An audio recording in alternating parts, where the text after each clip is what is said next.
நான் வந்து சார் மாதிரி சில சார்லாம் இருக்காங்க, ஒரு ஸ்டூடெண்ட் மாதிரி அமைதியாக இருந்துட்டு போயிருன்னு நினச்சேன்.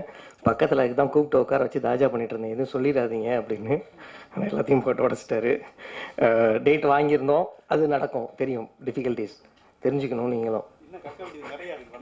வன்மம் தான் வச்சுருக்காப்புல, வேற ஒன்றும் வச்சில்ல.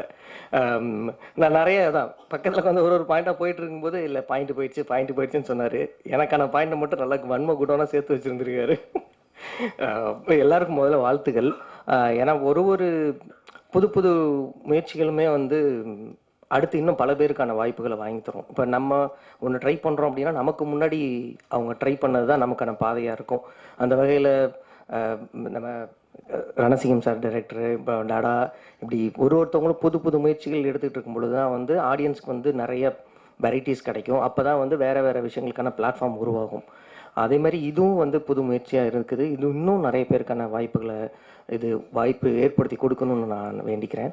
அடுத்து விவேக் பிரசன்னா சார் ஃபஸ்ட்டு. ஏன்னா இதுக்கு வந்து நான் என்னோடய படம் ஸ்க்ரீனிங் இருக்கும் பொழுது வந்து நாங்கள் வருவாங்க அப்படிங்கிறது எனக்கு தெரில. ஃபஸ்ட்டு எனக்கு சர்ப்ரைஸ் கொடுத்தது அவங்க தான். லிங்கா ப்ரோ வர சொல்லியிருந்தாங்க.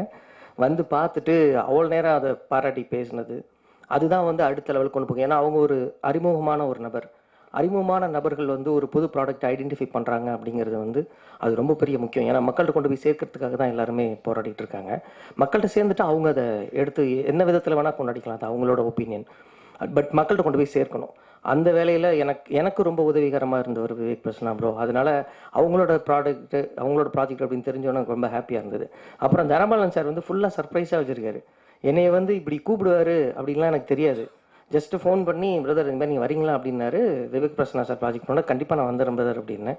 அடுத்து பார்த்தீங்கன்னா ஒரு வாட்ஸ்அப்பில் ஒரு இது அனுப்புகிறாரு. பார்த்தா எல்லா டைரக்டர்ஸோட பேரும் இருக்குது. இது என்ன ப்ரோ இவங்க பேர் ரொம்ப என் பேரை சேர்த்து போட்டுருக்கீங்க, இதெல்லாம் பண்ணாதீங்க ப்ரோ அப்படின்னு சொன்னேன். இல்லை வந்துருங்க அப்படின்னாரு. வந்து இறங்குறேன், மாரி செல்வராஜ் சார் நிற்கிறாங்க.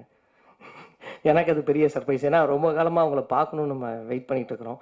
ஸோ அவங்க தான் வந்து முன்னோடி. நான் பல இடங்களில் சொல்லியிருக்கேன், இது இப்படி சென்சேஷனாக வந்திருக்கு, அயலி வந்து இந்த மாதிரி ஒரு பேசாத விஷயத்த பேச முடியுது அப்படின்னா Mari Selvaraj sir, Vetrimaaran sir, Ranjith sir, அவங்களுடைய முயற்சிகள், அவங்களுடைய எடுத்து வைக்கிற ஸ்டெப்ஸ் தான்.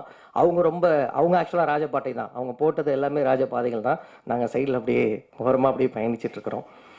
ஸோ இந்த எல்லா முயற்சிகளுக்கும் ஒரு சப்போர்ட் தேவைப்படும், அதுதான் கொண்டு போய் சேர்க்கும். அந்த வகையில் இதை சப்போர்ட் பண்ணி எல்லாருக்கும் இங்கே கொண்டாந்து நிப்பாட்டி, இந்த ஸ்டேஜ் வரைக்கும் கொண்டாந்து நிப்பாட்டின அந்த team members and music director and every one எல்லாருக்கும் என்னுடைய வாழ்த்துக்கள்.